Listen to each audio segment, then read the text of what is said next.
Hello, and welcome to Mornings with Joel, commercial real estate podcast, where we focus on rising stars and established players in commercial real estate and talk to them about how they are building legacies in today's marketplace.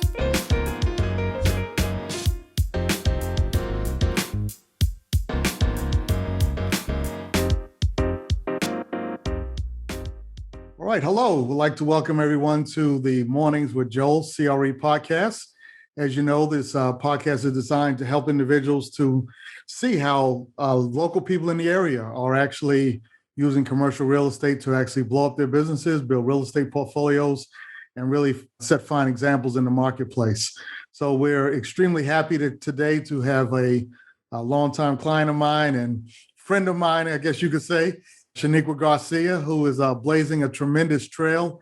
And one reason why I invited her here today is because of what she's been able to do. You know, COVID got really bad. We're in the middle of the COVID crisis right now.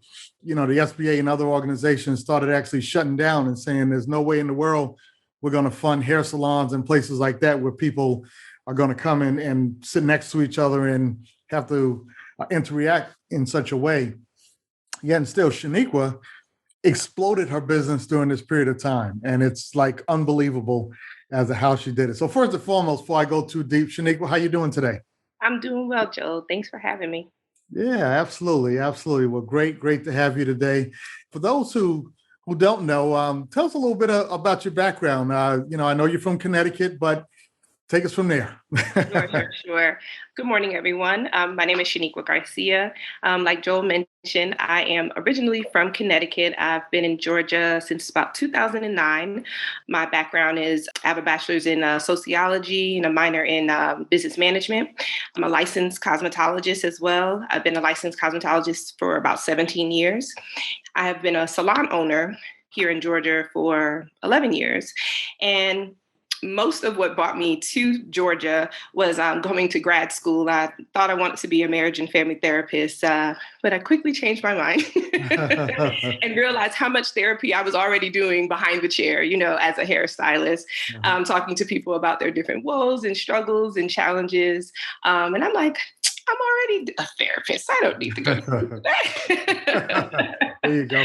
Yeah, so I had my hair salon for, like I said, about 11 years in Georgia, and had decided, I noticed like a shift that was occurring in the industry where it was becoming more challenging to create a team, hiring stylists who were either employees or even wanting to be, booth renters.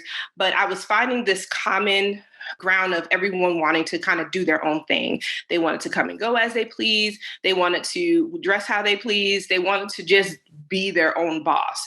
And the drive to wanting to be their own boss kind of gave me this idea to tap into a vision that I saw years ago. And I never really saw an example of a salon suite, but I always like to say God gave me this vision because, again, I never saw the example, but I always thought about my times working in a salon back in Connecticut where I worked with some very wonderful, crazy talented ladies, and one of the very most popular hair salons called Style 2000 in New Haven.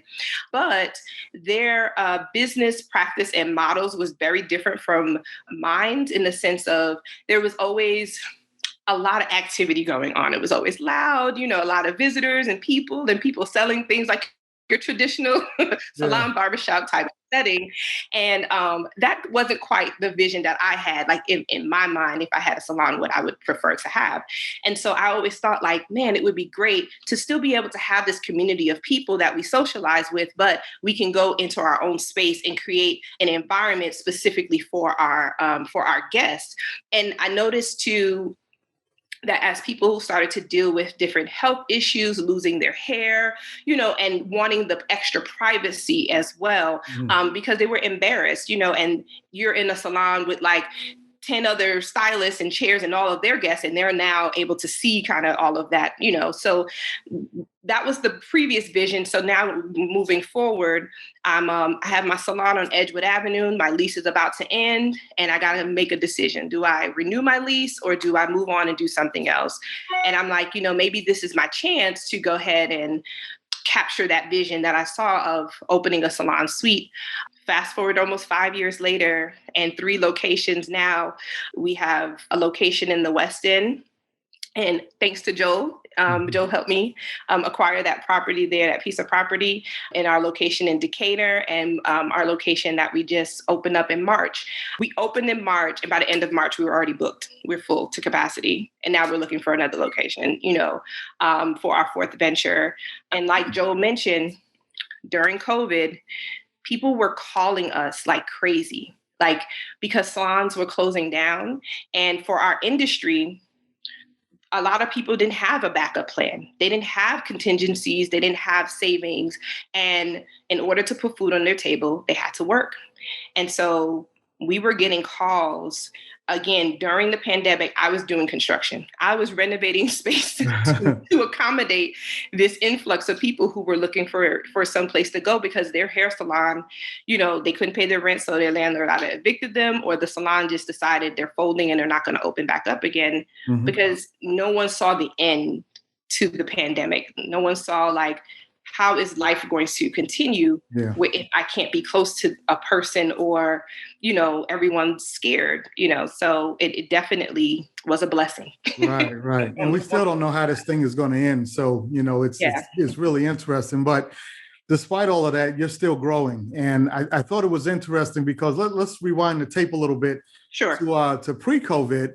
And like you said, you had a lease that was coming due. And you decided to buy this building on the West End. And as you know, the West End for a long time has just kind of been going down in value and in quality of life and everything else. What gave you the desire to open up a facility in the West End? What was your thought process behind that, which turned out to be a good one, but, at that time, what made you think that way? I had gotten word that, the West End, there was going to be some development happening, but I know that had been the talks for many years. And you can see little bits of changes of gentrification already happening in the community and in the area. But the other part for me was being close to the AUC.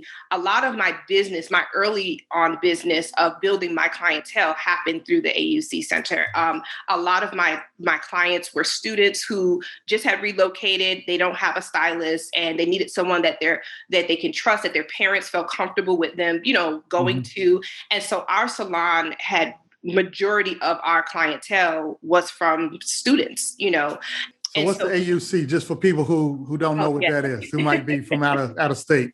Correct. And so the AUC is the area where you have Morehouse, Spelman, and Clark Atlanta University. So they call all three of those universities in that area the AUC. Atlanta University Center. Atlanta University Center. Yes, thank you. So that was where we were able to, again, build our clientele. So I'm like, well, let's stay close to the AUC.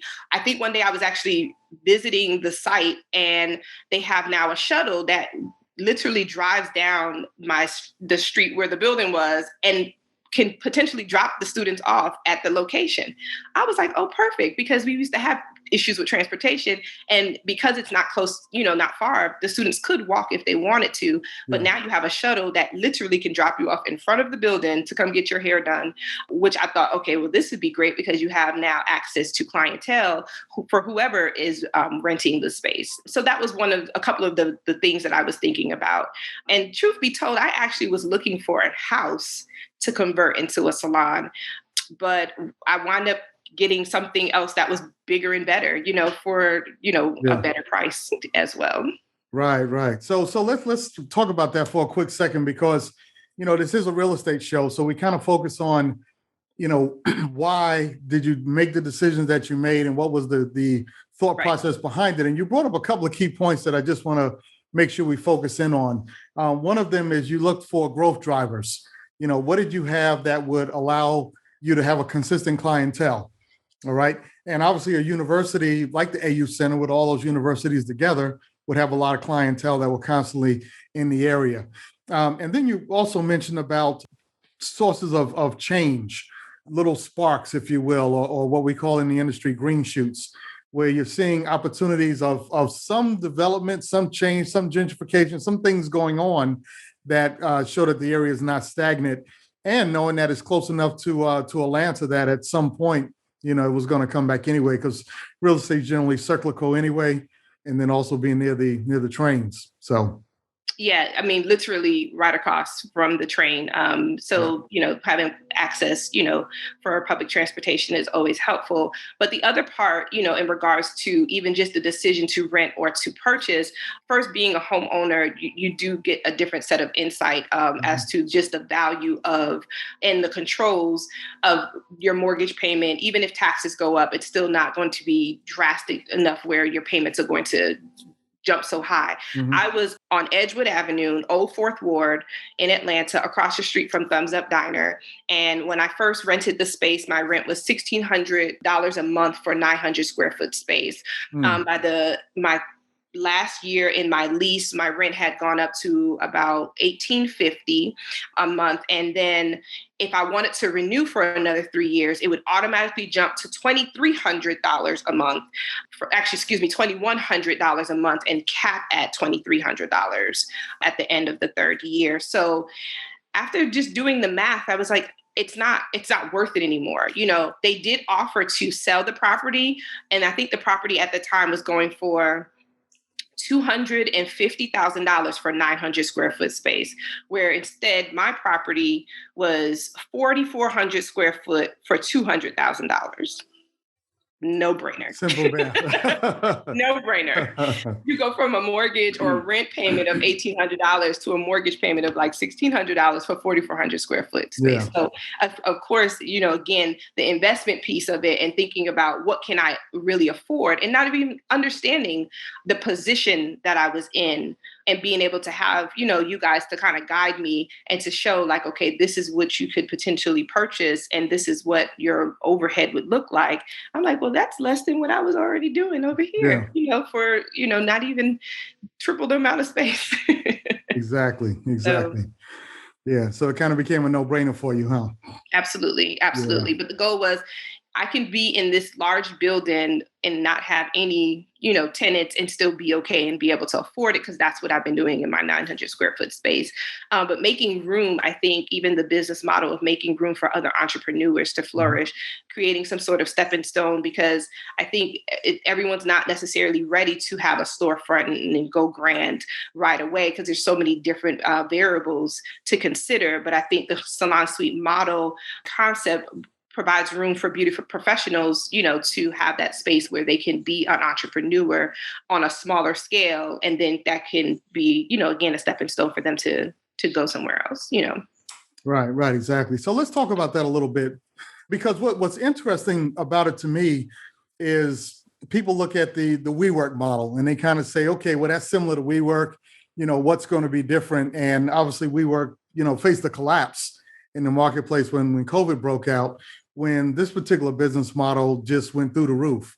So what exactly, for those listening in, is a salon suite, and how is that different than a regular salon? Right. So a salon suite allows beauty professionals, again, to be independent, be their own business, be their own boss. They are renting a small, maybe 100 square foot to 140 square foot space within a building, and they're sharing, common areas with other people. I think the piece that maybe be a little bit different with where you have WeWork and things like that, where people can work from home and have, their office at home, because people haven't been working and doing hair at home. But I think during COVID, people wanted an isolated space where they can have someone go to, you're controlling the environment, and you're not having all these different people coming in and out of your home, again, for the safety piece of things. So I think that was probably one of the key things that during COVID really helped, the business model, is where I can say, when you come in, you have to get your temperature checked. You have to wear a mask. I'm wearing gloves. The area is sanitized because I have control of the area. And then you have customers just one-on-one, and the space is really not large enough for you to have multiple people in the space anyway. So it makes it where people are feeling as comfortable as possible. And then that way they can still patronize your business without you losing any money. Right. Gotcha. So how does the leases run in comparison to having people that just rent a booth, like at your typical barbershop or typical hair salon? How is that different from a rent standpoint? Everyone runs their business differently. Some booth rental spaces allow there to be some flexibility. Just give me 2 or 3 weeks notice. Some people do have it on a 6 month, maybe all the way up to a year. We also have our tenants on a 1 year lease. And again, the biggest piece that is just a difference is, having your private space. You can listen to what you want to listen to. You don't have to worry about someone taking your stuff. There's a level of privacy. You don't have to be involved in different conversations. So, but the lease piece, it just varies from business to business. But what we offer is a 1 year lease. Okay. All right. And are you able to get more per square foot with this particular model, or is it the same or less, or how does that actually play out? So it depends on where you're located. I have specifically and intentionally selected locations where we're like an underserved population.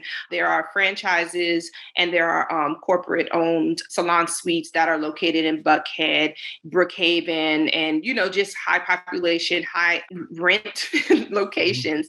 And so a suite, for example, just so you can understand just the difference. I mean, it's really about real estate and how much it is per square foot, based off the market. But if a suite offering the same exact amenities, that's 100 square foot, they're charging 300 to 325 per week in rent, versus my location for the same thing is charging 225 per week.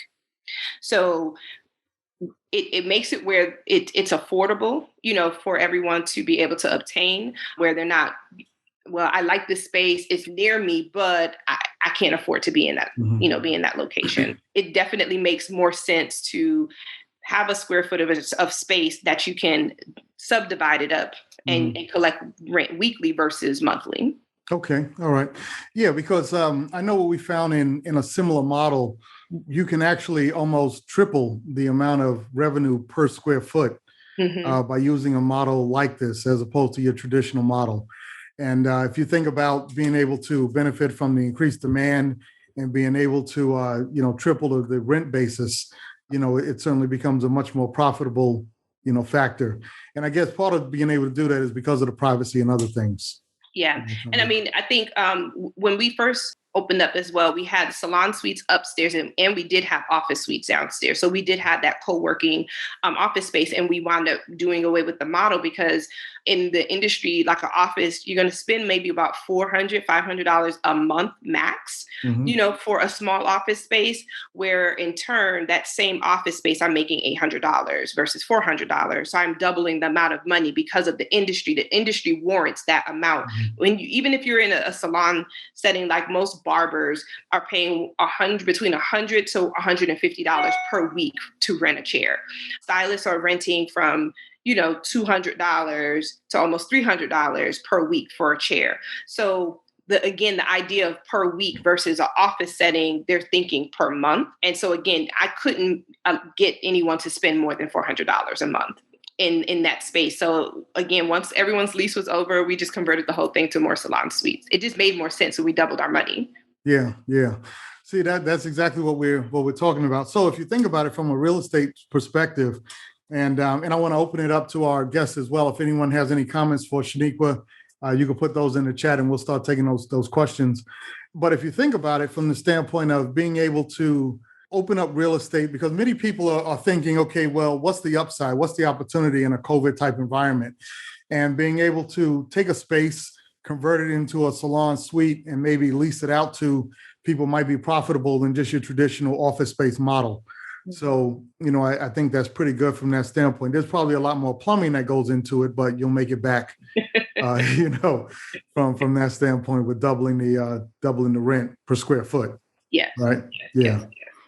And also be clear about that zoning, understanding what different counties are required, because you can come across a wonderful piece of property. And I think through my journey of finding properties, selecting, every time there's a different learning lesson, especially when you're dealing with different states, requirements and codes. And For example, like DeKalb County, where my second location is in, they have backflow issue. So there's a cap on how many, sinks that you can put into the space, something like that. Now imagine if I didn't do the research and I actually purchased the property, how much restrictions, that I would have had to face.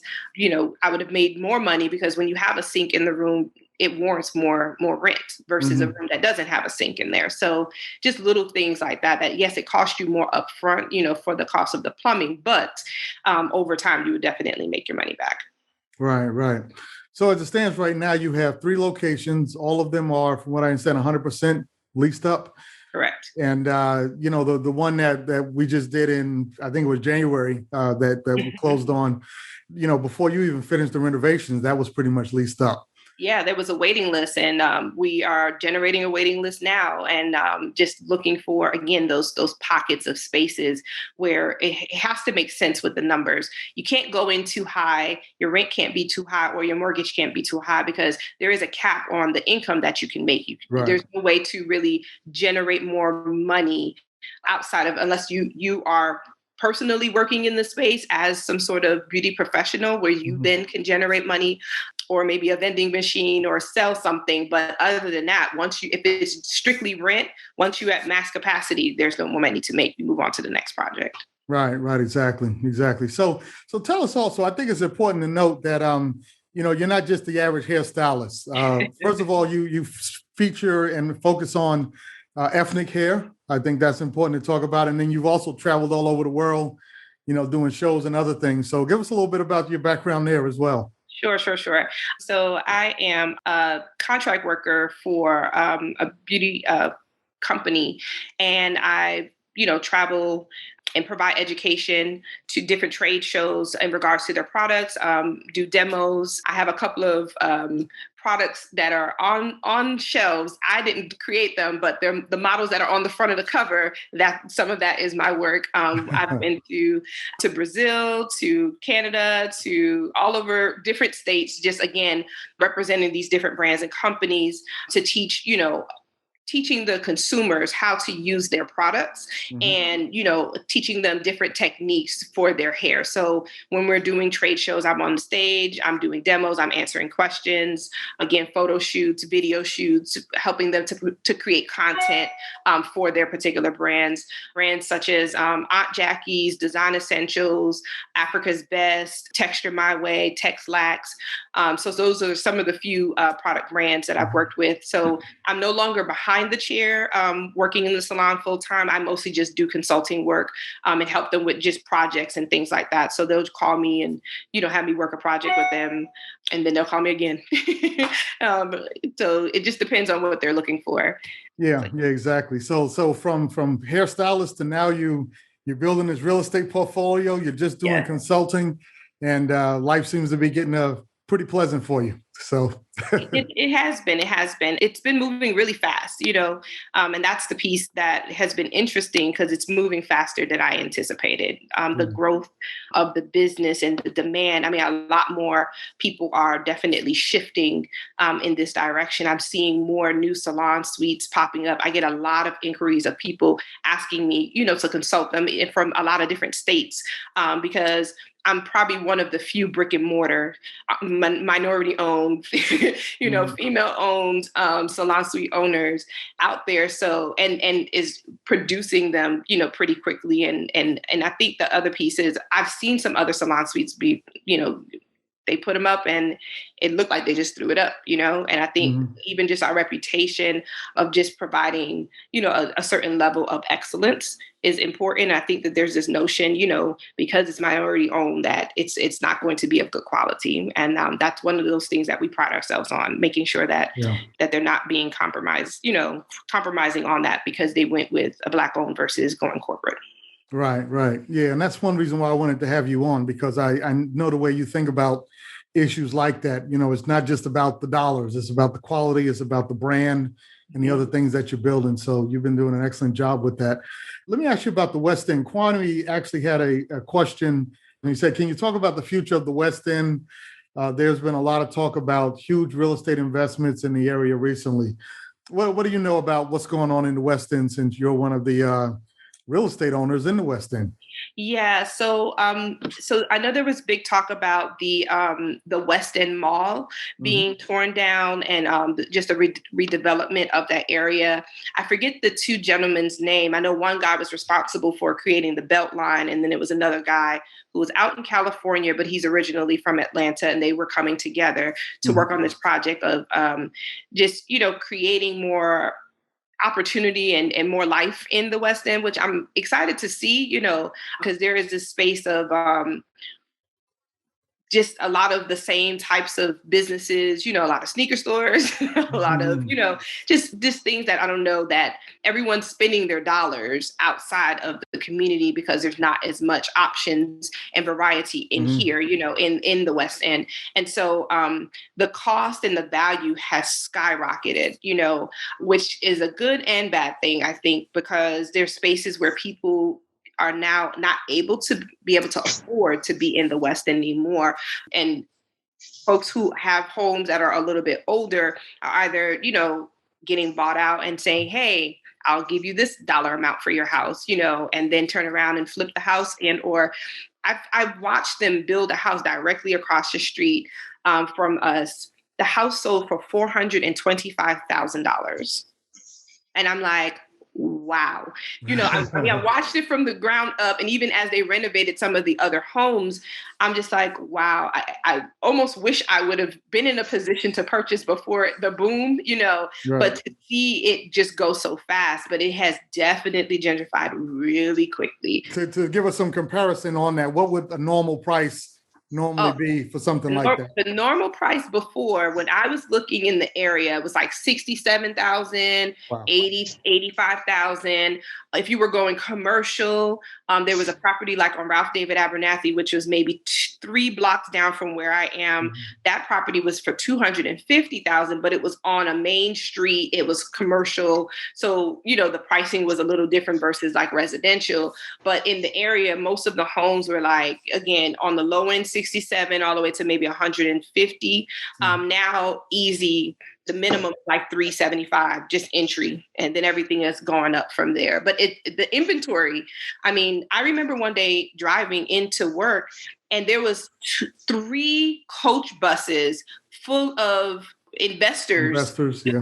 with clipboards, and they was just looking at the properties, looking to purchase, I guess, looking at apartment complexes and different houses that were on the street. And just recently I drove past that same, complex, and now it's been purchased, it's been, renovated, and everyone who lived there, got shifted on down. So again, the area is definitely changing, but there are still a lot of minorities living in the community, but a lot of them are also getting pushed out. So that is one of the sad points. I get calls every single day of someone wanting to purchase my property that has now tripled in value, Yeah. So I'm like, I'm not moving. No, yeah. Grow some deep roots and stay put. So, oh, yes. Very good. Now, Kwame, I see you were able to unmute. So you want to elaborate on what you were talking about? Go ahead, please. No, Shaniqua, I just want to congratulate you on your success. And I'm working on an iPad. So so I also wanted to talk about, like, you talked about like how you realized the AU Center students were your bread and butter clients and stuff.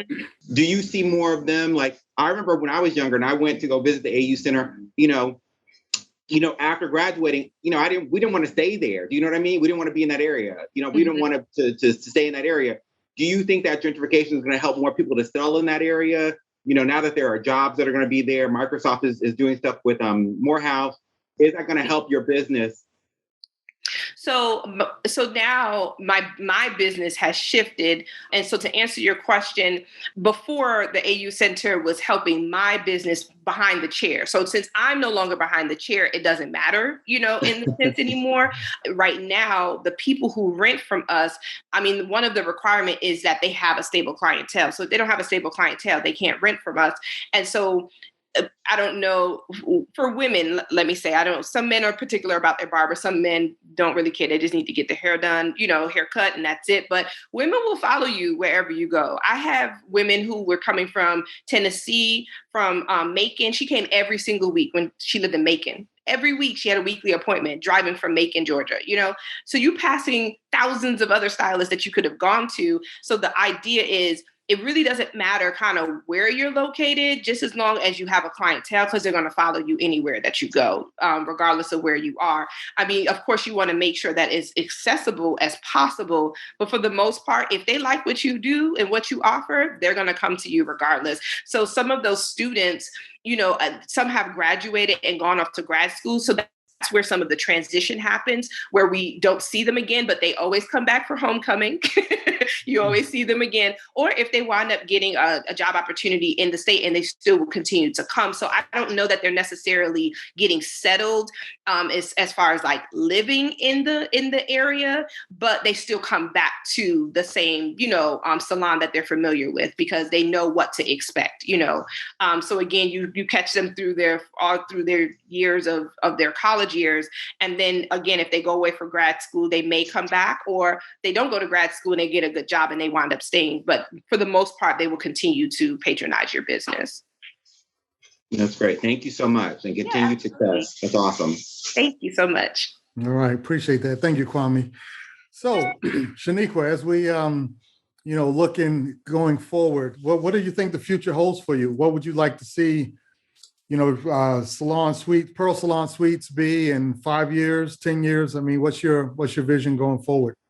Yeah, I've been considering franchising and just looking at what that looks like. I've had some different people make some suggestions about, and as opposed to franchising, just licensing, either the blueprint, if you will, and then allow them to call it whatever they want to call it. It's less hoops, less cost going through that route. I don't know if you even know this, Joel, but Pearl is my grandmother's name. So there's another level of just legacy for me. So I am a little bit kind of like, no, that's my grandma. Like, I don't want to do this to anybody, because I want to make sure whoever is going to represent the name represents her correctly. My parents are from Trinidad. And so my grandmother, migrated here and worked like 20 jobs to get her children to come here. But just a level of sacrifice.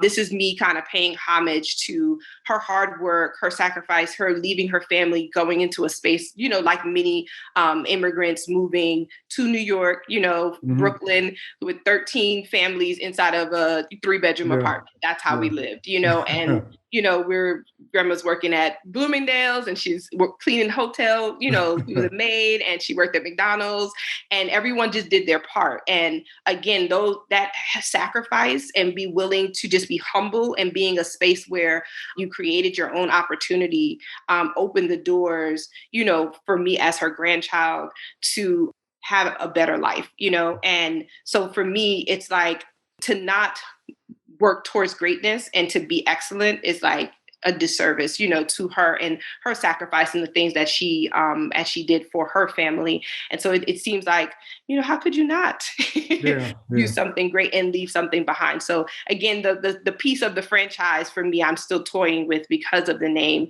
And so I may have to move a little emotion out of that to make that, grander and bigger than me, Right. Well, good point. I mean, you mentioned that it could be certainly bigger than you. And I think in so many ways, you've already proven that. Yeah. If you look at it from the standpoint of, you were just a girl doing hair, Yeah. And I mean, but you've come on, and, one reason why we invited you to the show is because we've seen your progress over the years and your growth, and, extremely impressed and happy to be part of it. And, certainly want to continue to hold your hand and guide you any way we can as you go forward. And, we learn from you just as you learn from us. So it's a beautiful thing. We're really excited about your growth. Yeah. Thank you. I appreciate that. I think that there's something to be said about having a community of people who are cheering you on and who want to see you grow. There are a lot of spaces that every time we talk that I'm always constantly learning, from you, because this isn't my background. This isn't my world. My world is hair, so I understand numbers, but at the same time, just to be able to see the bigger picture and show the different avenues of investments and, going conventional, having a hard blender, going SBA, the qualifications and what they're looking for. like staying ready so you don't have to get ready. If I learned anything from this whole process is what, just making sure that your books are good, making sure that you're counting your numbers, all of that stuff makes sense. So when you see an opportunity, you're in a position to be able to, to jump on that. And that's one of the things, that we even teach and offer to our tenants. We offer complimentary education because, and it's specifically business education, which probably is something a little bit different from the other locations or other companies. Is, the motto is being business for yourself, but not by yourself. So we're talking about social media, we're talking about branding, we're talking about marketing, and we're pulling people from different industries to give them this information. Because again, most times they're making the money, but they don't know how to save. When the pandemic hit, folks didn't have any money, saved because they were spending the money like crazy. They don't have 401ks and IRAs, and even understand they think they have to have a 9-to-5 in order to have access to those things and those resources. And that's the space where me learning from you, where I can then in turn share this information with them, to tell them that, no, you can be in position to purchase and own your first home, having people come and talk about first time home buyers, opportunities. And like I said, being in that position, need to be an LLC so you can protect yourself. Do an S Corp so you can have a W-2. So when you want to obtain things, you can show proof of income. Don't spend the money, before it even hit the bank. Yes, you made 100,000, but your bank account said 30,000. Because you're just spending it because that guy come in with a plate of food and the ladies over here selling something else. So just that mentality that we have had as an industry, for the Black community specifically, because the Caucasian community is doing something different, even starting from the schools, what they're teaching and what we're learning in the schools is way different. So this is the platform that I can kind of merge both the business and the, education of, just how to be thriving in your business and not surviving. Yeah. Good point. There's a difference between thriving and surviving, right? Yes. Thriving and surviving. Absolutely right. So that's a very, very good point. And glad you brought that out. So, well, it's been outstanding, to be here with you today. And, we appreciate the input, just to kind of see, how this has grown. And to me, that's important because so often, we'll see somebody on the cover of a magazine and it's like, wow, they've had this degree of success. But the question is always, well, how did they actually get there? Right. And there's always a little piece that's left out or something that you don't know about. But what we really wanted to do here was to talk with individuals like yourself and let you tell that story. How did you actually grow from point A to point B? Because that serves as a means of inspiration for others.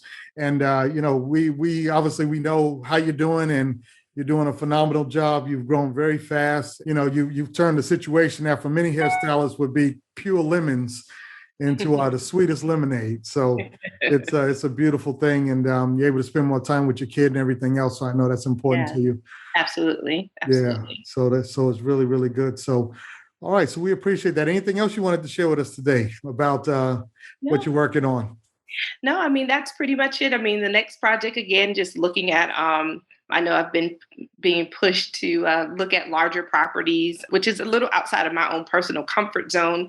But at the same time, I recognize the benefits of, just looking at spaces versus like single commercial spaces versus something that have multiple retail opportunities where other business types can rent in addition to having a salon suite in that same space. So we're looking at a shopping plaza.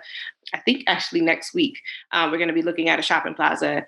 So I'm excited, again, about the growth of the Salon Suites business and business model and just the opportunities to help other people, if they're interested in this type of business model as well, to learn more about it and just need some guidance because it is a niche market. And because I'm in the beauty industry, I kind of have firsthand, versus someone who is just an investor wouldn't know, even my contractor was like, man, I could just throw a couple of these up? And I'm like, yeah, you could, but it is tricky, and I think some people think of it as kind of like, this is simple. And I'm like, no, there's some things in there that you really have to have in place, because these folks will tear your stuff up if you don't get the right people in there, so you're just making sure that you have the proper structure outlined, approaching it in a certain way that, again, if you're not in the industry, you wouldn't understand, knowing where to place things, how to put it, floor plans, layouts, different things like that. So. Got you. Well, we'll definitely keep that in mind. We have a lot of investors that we deal with, and being able to bring this expertise to the table, we'll certainly reach out to you and have you come in as a consultant to help with some of these situations. Yeah, absolutely. I think it's an excellent opportunity. Yeah, without a doubt. Definitely. Absolutely. All right. Well, fantastic. Well, Shaniqua, it's been great. And as we always say, this is Mornings with Joel, the CRE podcast. So we are certainly appreciative of you jumping in here early in the morning and having this conversation with us. It's always good to kind of catch up and talk about what's going on. And hopefully, you'll get that building that you want and be able to continue to grow. And we're excited for you. So, all the most success to you in the world going forward. And we're happy to have you with us today. Well, I appreciate you, Joel. Thanks for having me. I appreciate all of your continued support. All right. Fantastic. So again, Mornings with Joel, CRE podcast. Look forward to seeing you next week. Take care. Bye-bye, everyone.